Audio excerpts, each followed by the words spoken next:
अस्सलाम वालेकुम जी। इस वीडियो में मैं आपको इक्विटी फंड्स के बारे में बताऊंगा जो कि म्यूचुअल फंड्स की एक टाइप है। तो म्यूचुअल फंड्स की डिफरेंट टाइप्स जैसे बैलेंस्ड फंड और डेली इनकम या मंथली इनकम फंड्स के बारे में मैं वीडियोस और भी बना चुका हूँ। वो इसमें वीडियो के डिस्क्रिप्शन बॉक्स में मैं ऐड कर दूंगा उनके लिंक्स। चूँकि इक्विटी फंड म्यूचुअल फंड की एक टाइप है, म्यूचुअल फंड के बारे में भी ब्रीफली मैं आपको शुरू में बताऊँगा और उसके बाद 8 डिफरेंट बैंक्स के ऑफ़र किए हुए इक्विटी फंड्स आपको बताऊँगा जिसमें मल्टीपल पर बैंक मल्टीपल म्यूचुअल फंड है। वो हम कंप्यूटर की स्क्रीन पे जाके देखते हैं अभी थोड़ी देर तक, लेकिन पहले इस कंसेप्ट को समझ लें। तो म्यूचुअल फंड्स जो होते हैं वो डिफरेंट मुल्क के जितने भी स्पेशली कमर्शियल बैंक्स और थोड़े बहुत इंस्टीट्यूशंस और होते हैं उनकी तरफ से ऑफ़र किए जाते हैं। और जो इस वीडियो में मैंने आपको म्यूचुअल फंड्स बताने वो सारे मशहूर बैंक्स की तरफ से ही हैं ताकि कोई अनट्रस्टेड चीज़ इसमें ना आए। तो म्यूचुअल फंड्स जो होते हैं वो एक फ़ंड होता है जिसमें मुख्तलिफ लोग पैसे जमा करा देते हैं जितना चाहें। मतलब वो अक्सर बैंक्स के तो 100 रुपये से भी इन्वेस्टमेंट स्टार्ट हो जाती है। तो उसको फिर वो मुख्तलिफ चीज़ों में इन्वेस्ट करते हैं जैसे स्टॉक एक्सचेंज या कमोडिटीज़ में इन्वेस्ट करते हैं जैसे गोल्ड या ऑयल इवन, या फिर ये उसके बाद प्रॉपर्टी में वो इन्वेस्ट करते हैं, या फिर जैसे आप सेविंग अकाउंट में पैसे रखवाते हैं तो वो आगे मुख्तलिफ चीज़ों में इन्वेस्ट करके सेविंग लेके आपको वापस करते हैं। तो उस तरह भी होता है। तो जो जो फंड आज हम इस वीडियो में डिस्कस कर रहे हैं वो इक्विटी फंड है।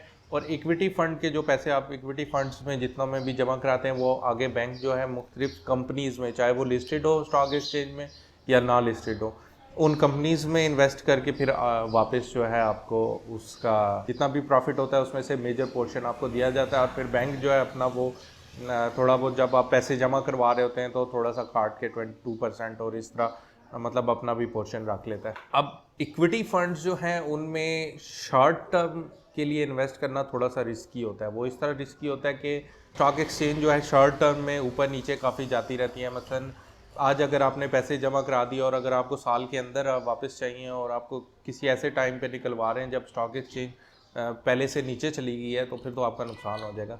लेकिन लॉन्ग टर्म में ये हमेशा असूल होता है, हमेशा हमेशा हमेशा यही होता है अगर मुल्क की इकॉनमी तकरीबन बेहतर चल रही है तो कि लॉन्ग टर्म में 5 साल के अरसे से ज़्यादा के लिए आपकी जो स्टॉक एक्सचेंज है वो ओवरऑल तो ऊपर ज़रूर जाती है।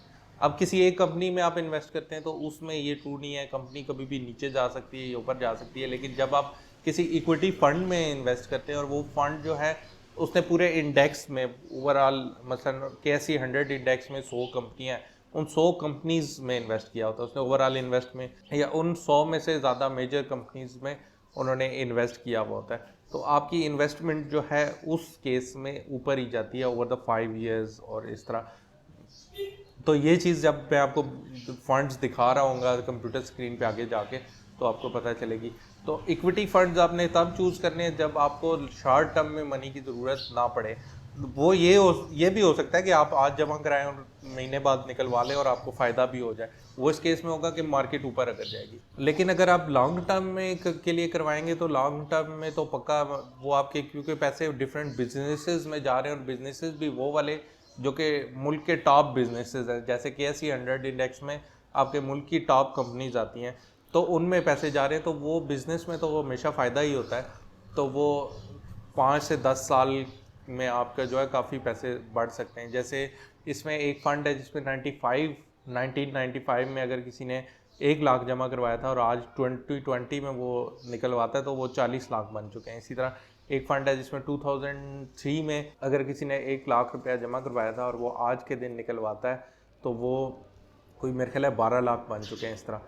तो ओवर द लॉन्ग टर्म बहुत सेफ़ है ये, लेकिन ओवर द शॉर्ट टर्म जो है आपको फिर और बैलेंस्ड फंड्स और इनकम फंड्स आते हैं जिनमें आपको जमा कराना चाहिए।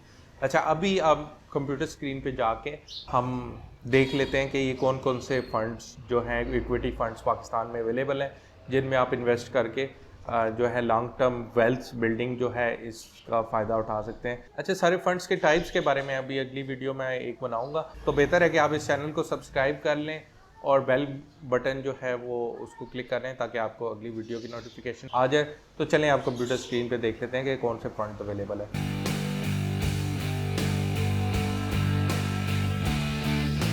अच्छा, सबसे पहले अलमीज़ान के ऑफर्ड इक्विटी फ़ंड्स को देख लेते हैं। अलमीज़ान मीज़ान बैंक की इन्वेस्टमेंट डिवीज़न है।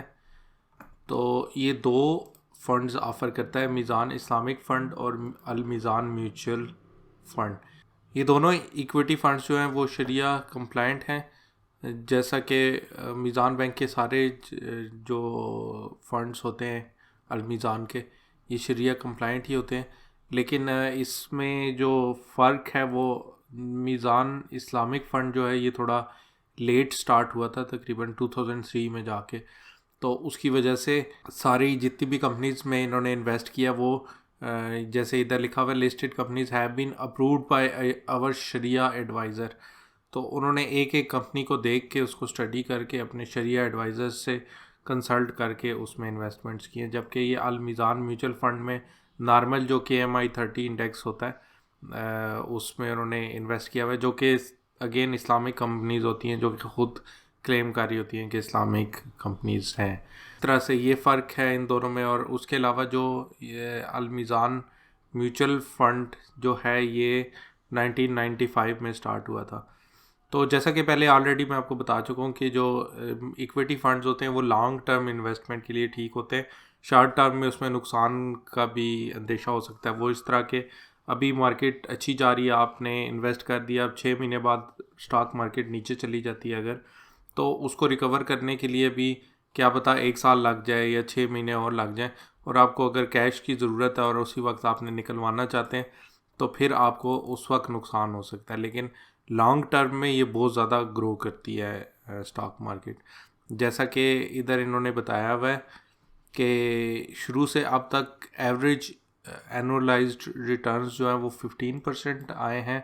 तो जैसा कि ये बता रहे हैं कि ये जो अल मीज़ान म्यूचुअल फ़ंड है जब 1995 में शुरू हुआ था, उस वक्त अगर आपने 1 लाख इसमें इन्वेस्ट किए होते तो अब तक आपकी इन्वेस्टमेंट 40 लाख बन चुकी होती है। यानी कि इतना इसमें ज़्यादा जो है वो आपकी मनी ग्रो करती है। लेकिन ये लॉन्ग टर्म के लिए जो है वो सही है। वैसे भी इन्वेस्टमेंट का असूल है कि जो भी हाई रिस्क इन्वेस्टमेंट होती है फिर उसके रिटर्न्स भी हाई होते हैं। लेकिन इक्विटी फंड्स की अच्छी बात यह है कि ये शॉर्ट टर्म में तो हाई रिस्क होते हैं, लेकिन लॉन्ग टर्म में इसका रिस्क भी जो है वो बहुत कम हो जाता है। वो इस वजह से कि ये सारे बिजनेसेस में आपके पैसे इन्वेस्ट हुए हुए हैं। जैसे जैसे वो बिज़नेस तो हमेशा टाइम के साथ ग्रो ही करता है, तो वो आपके जो इन्वेस्टमेंट है उसकी वैल्यू भी ग्रो ही करेगी। तो अगर आप 5 साल से ज़्यादा के लिए इक्विटी फंड्स में इन्वेस्ट कर रहे हैं फिर आपको कोई टेंशन लेने की ज़रूरत नहीं है। हाँ, अगर आप कोई किसी एक ख़ास कंपनी का स्टॉक ले रहे होते तो कंपनीज़ तो ऊपर नीचे होती ही रहती हैं। अकेली कंपनीज़ जो होती हैं कभी हो सकता है वो आउट ऑफ बिज़नेस कोई कंपनी चली जाए तो उसमें नुकसान हो सकता है। लेकिन अगर आप इस तरह फ़ंड में इन्वेस्ट कर दें तो वो ओवरऑल जो पूल ऑफ कंपनीज़ होती है ना सारी, मसलन KMI 30 इंडेक्स में जितनी भी 30 जो सबसे बड़ी इस्लामिक कंपनीज़ हैं उसमें जाता है, तो फिर ओवरऑल बिज़नेस तो टाइम के साथ ग्रो ही करता है, उसमें फिर टेंशन लेने की बात ही नहीं है। अब ये जिस तरह देखा जाए तो ये इंडिविजुअल ईयर्स में 18 में और 19 में ये नीचे गया, लेकिन पिछली ग्रोथ ये 51%, 31 यानी कि 7-8 साल तक ये ऊपर ही जाता रहा। तो अगर किसी ने यहाँ पे भी कहीं इन्वेस्ट किया था तो इस नीचे जाने से उसको कोई फ़र्क नहीं पड़ा होगा। जबकि अगर 18 में इन्वेस्ट करके किसी ने 19 में निकलवाना था तो फिर उसके लिए टेंशन है। तो ओवरऑल लॉन्ग टर्म के लिए अगर आप इन्वेस्ट कर रहे हैं तो फिर तो बहुत अच्छी बात है। और अगर आप साथ साथ पर मंथ थोड़ी थोड़ी इन्वेस्टमेंट डाल रहे हैं तो फिर और ज़्यादा अच्छा हो जाता है कि कुछ इन्वेस्टमेंट आपकी हाई टाइम पे डलती है, कुछ लो टाइम पे, तो वो आपस में बैलेंस कर जाती है। खैर, अब इन दोनों फंड्स में जो डिफरेंसेस हैं वो देख लेते हैं। सबसे पहले मीज़ान इस्लामिक बैंक को ही देख लेते हैं। The largest open and equity fund in private sector, क्योंकि ये जो है काफ़ी पहले स्टार्ट हुआ था 2003 में। और इसमें भी उन्होंने बताया हुआ है कि ओवरऑल जो 1136% जो है ये बढ़ा है। इसमें भी इन्होंने बताया हुआ है कि अगर 1 लाख आपने इन्वेस्ट किया होता 2003 में तो वो अब तक 12 लाख से ज़्यादा बढ़ चुका होता, क्योंकि ये लॉन्ग टर्म में ग्रो ही करता है। ये अब जिस तरह किसी एक ख़ास कैलेंडर ईयर का इन्होंने बताया हुआ 2016 का कि उसमें 45% इनको रिटर्न हुआ है इस फंड में। तो खैर ये रिटर्न ईयरली ऊपर नीचे चले जाते हैं लेकिन लॉन्ग टर्म में बड़े सेफ़ रहते हैं। तो इक्विटी फंड्स जो हैं वो लॉन्ग टर्म वेल्थ क्रिएशन के लिए अच्छे होते हैं। हाई रिस्क और हाई रिटर्न पोटेंशियल होता है। बाकी वही स्टैंडर्ड चीज़ें हैं। बाकी ये देख लेते हैं, मिनिमम इसकी इन्वेस्टमेंट 5000 आप कर सकते हैं पहले फ़र्स्ट टाइम, और उसके बाद बेशक 1000 रुपया भी आप डालना चाहें किसी टाइम तो डाल सकते हैं, 1000 करके। नेक्स्ट टाइम जितने मर्जी दफ़ा इन्वेस्टमेंट करें इसके अंदर। और मैनेजमेंट फ़ी वो 2% लेते हैं पर ईयर होगी है। और इसके अलावा एंट्री लोड 2% लेते हैं, यानी कि जब आपने इन्वेस्ट किया है उस वक्त 2% आपके कट के 98,000 रह गए लाख में से, अगर लाख इन्वेस्ट किया है। और फिर हर साल 2% जो है वो आपका वो कटता रहता है मैनेजमेंट फ़ी। लेकिन अब यहाँ पे अगर हम नीचे आके इसकी जो प्रॉफिट रेट है वो देख लें, 31%, 39%, 19%, तो फिर उसके मुकाबले में ये 2% तो कुछ भी नहीं है। एग्जिट लोड नील का मतलब है कि जब आप अपने पैसे बाहर निकलवा रहे होंगे इस फंड से, तो आपको कोई वो उस पर ना कुछ काटेंगे नहीं वो, क्योंकि एंट्री के टाइम पे उन्होंने ले लिए 2% और हर साल लेते रहें, तो एग्ज़िट के टाइम पे आपको वो तंग नहीं करेंगे या पैसे नहीं लेंगे। इसके अलावा सेलिंग एंड मार्केटिंग एक्सपेंस भी 0.4% इन्होंने लिखा हुआ है। ये एग्जैक्टली डिफ़ाइन नहीं किया किस टाइम पे लेते हैं, लेकिन ये भी एक है। ये ओवरऑल साइज़ जो है इस फ़ंड का इस टाइम पे 30 बिलियन रुपीज़ हो चुका है। ये वाला जो स्पेसिफिक फ़ंड है ये 2003 में स्टार्ट हुआ था। इसी तरह अब ये दूसरा देख लेते हैं, ये 1995 में स्टार्ट हुआ था। ओवरऑल इंसेप्शन से अब तक 3970% बढ़ चुका है, यानी कि 1 लाख अगर आपने डाला था उस वक्त, तो ये 40 लाख बन चुका वो होगा जिसने भी डाला था। तो इससे ये शो होता है कि ये आस्ता आस्ता इनकम आपकी जो मनी है उसकी ग्रोथ होती रहती है। अगेन ये KMI 30 इंडेक्स जो है, जो 30 बिगेस्ट कंपनीज हैं इस्लामिक स्टॉक एक्सचेंज पे लिस्टेड, उन्हीं में इन्वेस्ट करते हैं ये लोग। इसके अलावा 5,000 मिनिमम फर्स्ट टाइम की इन्वेस्टमेंट है, और 1,000 जो है उसके बाद हर दफ़ा आप इन्वेस्ट कर सकते हैं। लॉक इन पीरियड इनका रन है, इसका मतलब है ये है कि आपने इन्वेस्टमेंट कर दी तो आप पे कोई वो ये नहीं है कि आपने 1 महीने बाद ही निकलवानी है। आपने आज इन्वेस्टमेंट की है, कल उनको रिक्वेस्ट दे दें कि मैं पैसे अपने निकलवाना चाहता हूँ, तो वो 1 दिन 2 दिन प्रोसेसिंग में लगते हैं और आपको आपके पैसे वापस मिल सकते हैं अगले ही दिन। तो इसमें कोई वो नहीं है रिस्ट्रिक्शन आप पे कि आप काफ़ी देर बाद ही निकलवाएं या कि एग्जैक्ट इतना पीरियड मिनिमम रखें, इस तरह की कोई वो नहीं है। मैनेजमेंट फ़ी अगेन पर ईयर 2% है। एंट्री लोड 2% है। एग्ज़िट लोड जो है कंटिंजेंट लोड, इसका मतलब ये होता है कि ये डिपेंड करता है आपकी इन्वेस्टमेंट पे। इन्वेस्टमेंट अगर ज़्यादा है तो फिर एग्ज़िट लोड शायद ना हो, कम है तो फिर एग्ज़िट के टाइम पे आपको शायद कुछ ना कुछ आप पे को देना पड़े, या जो आपका प्रॉफिट है उस पर कम अज़ कम कोई टैक्स या फ़ीस देनी पड़े। तो ये चीज़ आप जब इन्वेस्टमेंट कर रहे हैं और इस स्पेसिफिक फ़ंड में अगर आप करना चाहें तो उन लोगों से पहले कंफर्म कर सकते हैं। ज़ाहिर है जब आप इन्वेस्टमेंट करेंगे, अकाउंट ओपन करवाएंगे, तो आपको कोई ना कोई उनका रिप्रेजेंटेटिव आपसे बात करता है, आपसे फॉर्म फिल करवाता है, और अक्सर मिलता भी है, या आप फ़ोन पे बात करते हैं तो आप ये चीज़ें कंफर्म कर सकते हैं जहाँ पे आपकी कोई कन्फ्यूजन हो। और इसी तरह ये नीचे लिस्टेड है इनकी परसेंटेजेस। अब दूसरे फंड्स भी देखते हैं, उससे पहले मैं आपको बताता चलूँ कि इन सब फंड्स के लिंक्स मैं नीचे डिस्क्रिप्शन में डाल दूँगा, वहाँ से आप इनके ऑफिशियल पेजेस जो हैं वो विज़िट करके देख सकते हैं। अच्छा, अब MCB Arif Habib investments and savings limited जो हैं वो उनके फ़ंड्स देख लेते हैं।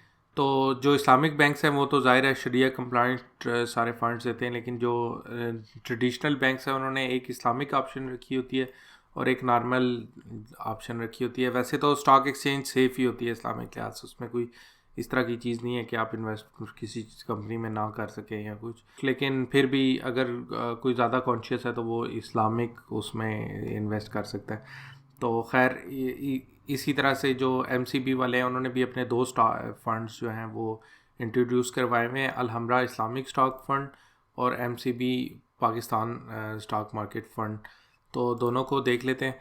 अलहमरा इस्लामिक स्टॉक फ़ंड जो है वो KMI 30 इंडेक्स पे डिपेंड करता है, जो कि इस्लामिक कंपनीज जो होती हैं जिन्होंने अपने आप को डिक्लेयर किया होता है कि वो बिज़नेस पूरा है वो अपना इस्लामिक लिहाज से करेंगे, उन सब कंपनीज़ में ये अपने पैसे इन्वेस्ट करते हैं। और मिनिमम इन्वेस्टमेंट आप इस फंड में जो कर सकते हैं वो 500 रुपीज़ है। ये ओपन एंड स्कीम है, यानी कि ओपन एंड स्कीम का मतलब ये होता है कि आप किसी भी वक्त इसमें इन्वेस्ट कर सकते हैं पैसे और किसी भी वक्त वापस निकलवा सकते हैं, आपकी मर्ज़ी है। और वैसे ये अपनी स्ट्रेटजी यहाँ पे शेयर कर रहे हैं कि ये इक्विटीज़ जो कि कंपनीज़ में अपने पोर्शंस उस वक्त ख़रीदते हैं जब वो अंडर प्राइस्ड है, यानी कि उनकी प्राइस कम है लेकिन उनका जो पोटेंशियल है वो मार्केट से ज़्यादा है। तो ज़ाहिर है एक्सपर्ट वहाँ पे बैठे होते हैं लोग, बैंकर्स, तो वो ये चीज़ें आइडेंटिफाई करते हैं कि कौन सी कंपनीज ऐसी हैं जो कि फ्यूचर में बहुत ज़्यादा उनका पोटेंशियल है, लेकिन फ़िलहाल ज़्यादा लोग उसमें इंटरेस्ट नहीं ले रहे। तो इस तरह की चीज़ें ख़रीद के, ताकि वो ज़्यादा से ज़्यादा फ्यूचर में जो है वो हो सके प्रॉफिट। इसी तरह ये इसमें भी इन्होंने पुराने दिखाए हुए रेट्स, वो सारे ये परसेंटेजेस जो प्रॉफिट की थी। ज़ाहिर है 2018 और 19 ज़रा स्टॉक एक्सचेंज बहुत नीचे चली गई थी, इस वजह से ये माइनस में, ओवरऑल जो है ये भी प्लस में ही है। तो लॉन्ग टर्म में अगर इसमें भी किसी ने किया था इन्वेस्टमेंट, तो वो उसके लिए तो बड़ा सेफ़ और अच्छा वो है। अब एमसीबी पाकिस्तान स्टॉक फंड देख लेते हैं। इसमें सबसे पहले जो देखने वाली चीज़ है KSE 100 इंडेक्स। ये KSE की टॉप 100 कंपनीज होती हैं, उनमें ये इन्वेस्ट करते हैं। आपकी जो इन्वेस्टमेंट आप करेंगे इस फंड में वो मिनिमम 500 है, उसके बाद फिर जितनी मर्जी आप साथ साथ करते रहें। एन ओपन एंड स्कीम है कि जिस वक्त मर्जी है आप इन्वेस्ट करें और निकलवाएं। फिर ये लिस्टेड भी है पाकिस्तान स्टॉक एक्सचेंज पे फंड। बाकी फिर वही चीज़ें हैं कि actively managed by experience fund managers, जो कि अगेन वो उस टाइम पे इन्वेस्ट करते हैं मुख्तलिफ कंपनीज़ में जब वो अंडर प्राइस्ड हों उनकी शेयर्स, और बाद में पोटेंशियल बहुत अच्छा हो। बाकी फिर यही उसकी जो ग्रोथ, जो फंड की ग्रोथ की परसेंटेजेस है वो इन्होंने दिखाई हुई हैं। अगेन ये फिर लॉन्ग टर्म में एक अच्छा सोल्यूशन होगा। तो ये तो हो गए 2 एमसीबी के फंड्स। अब आगे देखते हैं।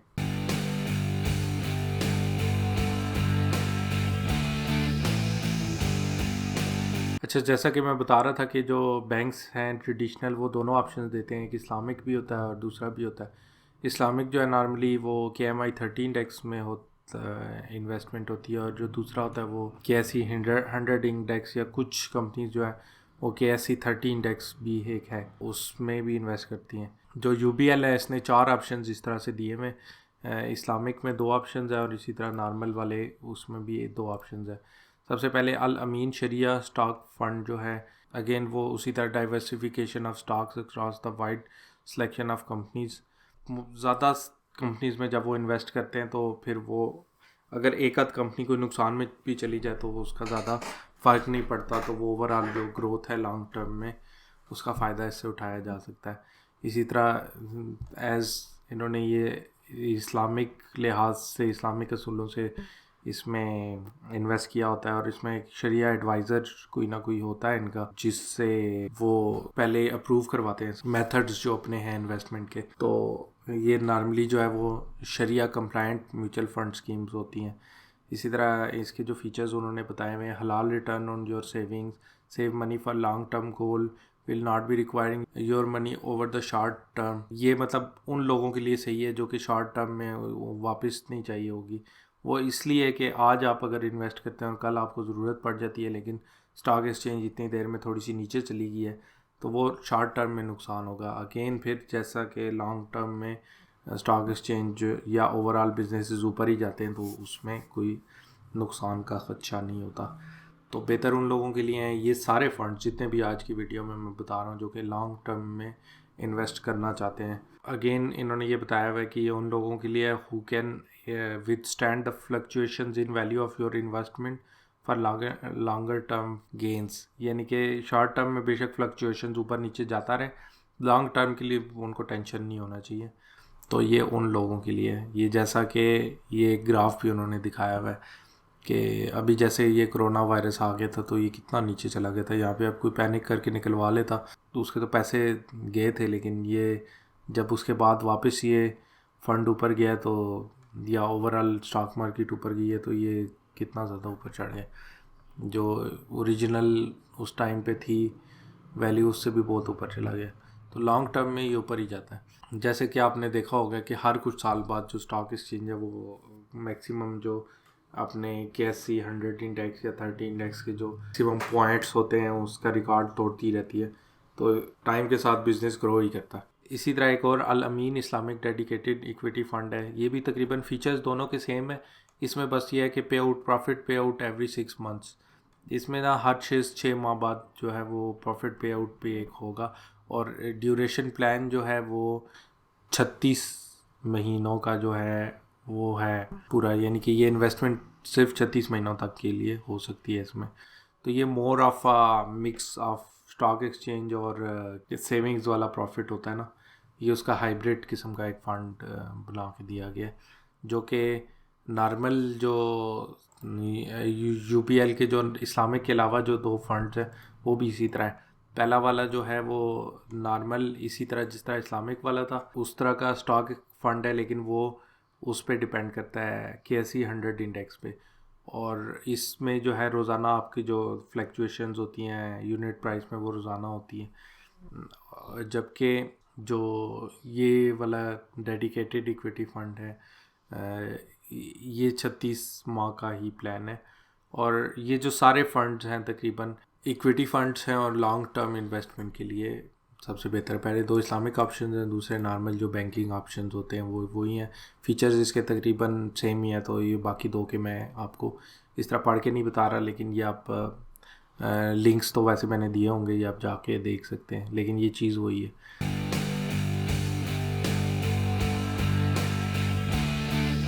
अच्छा, अगर तो आप JS बैंक के साथ बिज़नेस करते हैं और उनके आपको उनकी सर्विसेज वगैरह पसंद है तो और वो भी एक JS ग्रोथ फंड ऑफ़र करते हैं। ये भी attractive equity based returns, long term wealth, diversified equity portfolio, इसी तरह इसकी जो इन्वेस्टमेंट और विड्रॉल है वो इजीली आप कर सकते हैं। No minimum holding period, online portal facility भी इन्होंने दी हुई है कि आप ऑनलाइन ऐप या वो उनकी जो भी पोर्टल है उसके थ्रू जो है वो इन्वेस्टमेंट्स मैनेज अपनी कर सकते हैं। अगेन ये सारे फंड्स की तरह उसी तरह काम करता है। ये भी एक ऑप्शन मौजूद है आप लोगों के पास JS बैंक की तरफ से। इन्होंने इससे ज़्यादा कोई डिटेल्स नहीं दी हुई। जो लर्न मोर का बटन है वो भी 404 नॉट फाउंड पे जाता है, तो ये जब आप उनके साथ इन्वेस्ट करना चाहेंगे तो आप उनके रिप्रेजेंटेटिव से ज़्यादा डिटेल्स जो है वो ले सकते हैं। इन्वेस्ट नो पे आप क्लिक करेंगे या फॉर्म फिल करेंगे तो आपको कोई ना कोई कांटेक्ट कर लेगा, या फिर आपको क्या उनके कांटेक्ट ऑप्शन पे जाके ये नंबर्स पे कॉल करके उनसे डिटेल्स पूछ सकते हैं।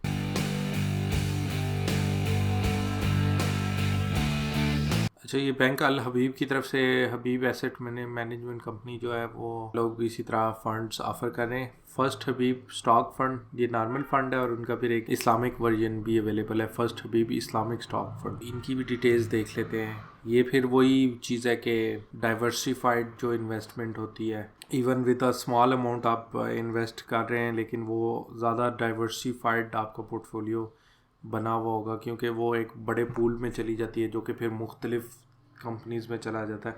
अकेला आप अगर स्टॉक एक्सचेंज में थोड़ी सी अमाउंट अगर इन्वेस्ट करना चाहे तो वो ज़ाहिर है एक दो कंपनीज़ में ही आप कर सकेंगे, तो वो डाइवर्सिफिकेशन के जो बेनिफिट्स हैं वो नहीं ले सकते आप लॉन्ग टर्म जो ग्रोथ होती है उसके। तो इनकी जो इनिशियल इन्वेस्टमेंट है वो 1000 रुपीज़ है, फिर सब्सिक्वेंट आप 100 रुपीज़ किसी भी वक्त करवा सकते हैं। और इन्होंने जो इंटरनल रूल अपना बनाया हुआ है कि वो 70% ऑफ जो फंड्स हैं ना अपने वो इन्वेस्टेड रखते हैं हर वक्त, यानी कि 30% तक वो निकलवा के एज अ कैश भी रख सकते हैं जो ओवरऑल पूल उनका पैसों का होता है इस फंड में, लेकिन 70% को हर वक्त जो है वो इन्वेस्टेड रखते हैं। 30% कब निकलवा सकते हैं, जब वो शायद मार्केट नीचे चली जाए किसी टाइम तो वो 30% निकलवा लें अच्छे टाइम पे, और जब वो बहुत ज़्यादा नीचे से होकर दोबारा वापस चढ़ने लगे तो वो 30% दोबारा इन्वेस्ट कर दें, ताकि वो ओवरऑल फंड में जो है ना प्रॉफिट आए, तो वही प्रॉफिट फिर आगे जिसने इन्वेस्ट किया होता है वो उसको जाता है। और ये बड़ी अच्छे तरीके से इन्होंने यहाँ पे बताया हुआ है कि opportunity to take advantage of equity market through a diversified investment portfolio even with a small amount.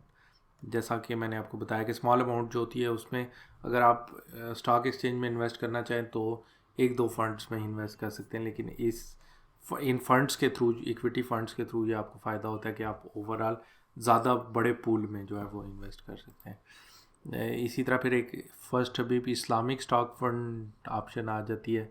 इसमें फिर वो open ended Shariah compliant equity funds, वो शरिया एडवाइज़र जो होता है उसके अप्रूव्ड स्टॉक्स में ही वो फिर इन्वेस्ट करते हैं।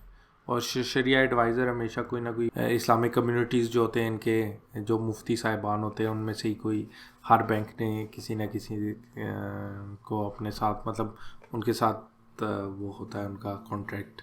और वो फिर बैंक को एडवाइस करते हैं। ये चीज़ आप उनसे पूछ भी सकते हैं कि कौन से मुफ्ती जो हैं वो शरिया एडवाइज़र हैं आपके, तो वो ये डिटेल उनके रिप्रेजेंटेटिव आपको ज़्यादा बेहतर बता देंगे। ये फिर वही उसके अपने इंटरनल रूल बता रहे हैं कि 30% ऑफ जो ओवरऑल मनी का पूल है वो हर वक्त इन्वेस्टेड रहेगा, लेकिन 70% और 30% जो है वो रिमेनिंग उसको कभी वो विड्रॉ करके एज अ कैश अपने पास रख सकते हैं। बाकी भी इसी तरह उनकी इंटरनल ही वो हैं। अच्छा, इसमें ये लिखा हुआ है कि वो इक्विटी के अलावा भी और चीज़ों में जैसे प्रॉपर्टी वगैरह इधर उधर इन्वेस्ट कर सकते हैं, लेकिन सारी जिस चीज़ में भी वो इन्वेस्ट करेंगे वो शरिया कंप्लायंट ही होगी। लेकिन मेजर पोर्शन जो होता है ना इसका, वो इक्विटी जो स्टॉक्स हैं उसी में इन्वेस्टेड होता है। इसमें अगेन इनिशियल इन्वेस्टमेंट जो है वो 1000 रुपीज़ की है, उसके बाद सब्सिक्वेंट 100 रुपीज़ से आप जितनी मर्जी पेमेंट्स करें उनको। ये बैंक अल हबीब के भी दोनों फंड्स हमने देख लिए।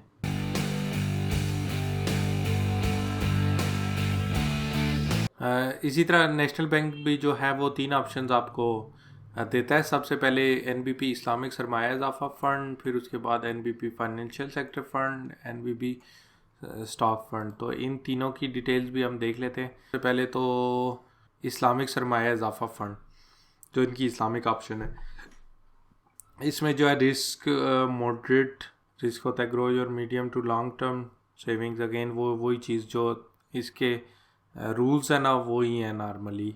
लार्ज इन्वेस्टमेंट पूल की वजह से जो डाइवर्सिफिकेशन होती है ये भी वही चीज़ है।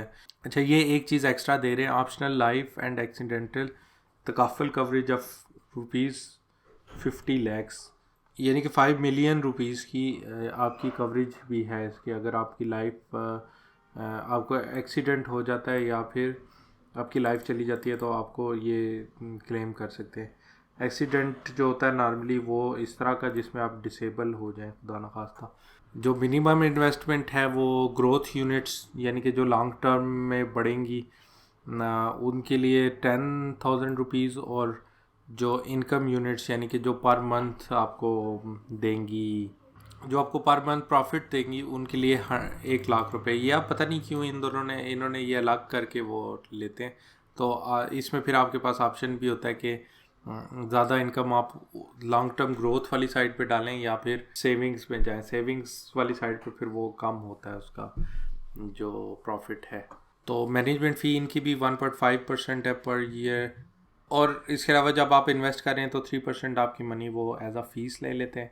और अगर आप 50 मिलियन से ज़्यादा इन्वेस्ट करें यानी कि 5 करोड़ रुपए, फिर आपसे वो शुरू में कोई फ़ीस नहीं लेंगे।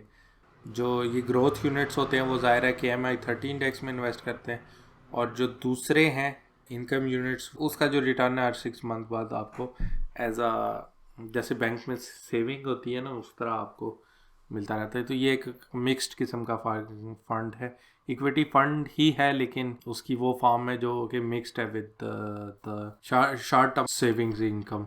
इसी तरह फाइनेंशियल सेक्टर फंड, ये भी असूल इसके वही हैं, लेकिन ये जो स्पेशली ना ये जिन चीज़ों में इन्वेस्ट करता है ये वो commercial banks, insurance companies, banks, leasing companies, मुदारबाज, तो ये जितनी भी फाइनेंशियल सेक्टर से रिलेटेड कंपनीज होती हैं ना उनके अंदर ये इन्वेस्ट करते हैं।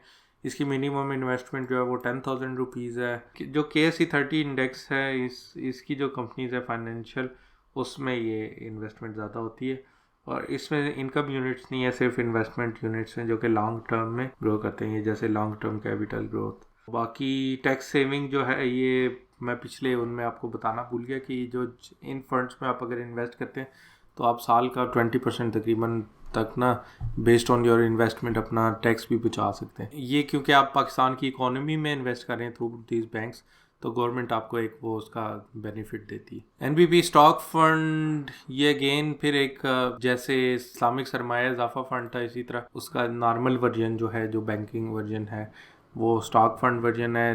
रूल्स इसके तकरीबन वही हैं। ये KSE30 इंडेक्स को फॉलो करता है, और इसमें भी इसी तरह ग्रोथ यूनिट्स में 10,000 रुपीज़ मिनिमम, और इनकम यूनिट्स में 1 लाख रुपए जो है वो मिनिमम आपने इन्वेस्टमेंट करनी है। ओपन एंड फंड है। मैनेजमेंट फीस जो है वो 1.5% पर ईयर आपसे वो लेंगे, और अगेन जो है इसका वही है कि लॉन्ग टर्म के लिए अगर आपने इसमें इन्वेस्ट करना है तो तभी आपको फ़ायदा होगा।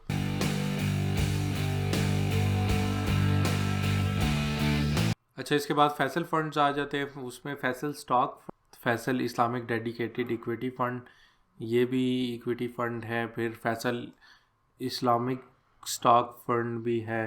तो ये कुछ फंड्स हैं। अब इनके बारे में जो डिटेल्स हैं वो कुछ इस तरह के, फर्स्ट ईयर में वो 2% आपसे जो है वो लेंगे मैनेजमेंट फ़ी जो भी होती है वो, इंक्लूडिंग शुरू में जब आप पैसे जमा कराते हैं, और उसके बाद से 1% आपसे फ़ीस वो लेते रहते हैं। नॉर्मल इनके रूल्स वही जनरल होंगे स्टॉक मार्केट के, लेकिन वो ज़्यादा डिटेल्स इधर जो है ना उस तरह से नहीं दी हुई। वो आप जब इन्वेस्ट करना चाहें, और अगर फैसल बैंक पे आप ट्रस्ट करते हैं और पहले आपका अकाउंट वगैरह है, तो आपके लिए अच्छी ऑप्शन हो सकती है फैसल फंड्स। और बाकी डिटेल्स के लिए आप उसके रिप्रेजेंटेटिव से डिटेल्स हासिल कर सकते हैं।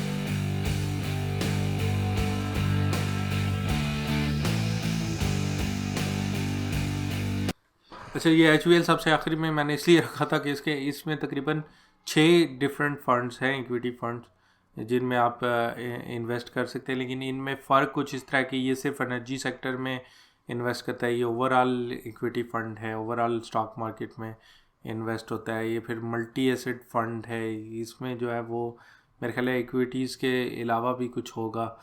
इसी तरह HBL growth fund, HBL stock fund आ गया, HBL इन्वेस्टमेंट फंड, इनको बारी बारी देख लेते हैं जल्दी से।